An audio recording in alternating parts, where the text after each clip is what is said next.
কিছু কথা তিক্ত কিন্তু সত্য। একটা হচ্ছে যে ছেলের বউ কখনো মেয়ে হতে পারে না, কিংবা শাশুড়ি কখনো মা হতে পারে না। ইয়েস, এটাই বাস্তব।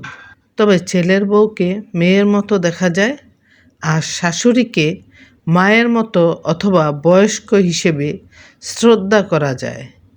এবং বউকে মেয়ের মতো স্নেহ করতে পারলেই এই বউ শাশুড়ির তিক্ততা থেকে বেরিয়ে এসে অনেক সুন্দর সম্পর্ক পরিণত হতে পারে।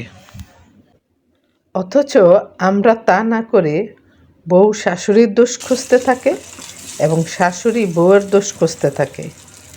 এতে করে কিন্তু দুইজনেরই অশান্তি হয়। একটা সুন্দর সংসার অসুন্দরে পরিণত হয়। আসুন আমরা সংসারের সুখের জন্য একজন আরেকজনের খুঁটিনাটি দোষ ধরা থেকে বিরত থাকি, আর একজন আরেকজনকে মেনে নেই এবং মানিয়ে নেই। তাহলেই কিন্তু বউ শাশুড়ির সম্পর্ক সুন্দর হয় এবং তাদের সংসারও সুন্দর সংসারে পরিণত হয়।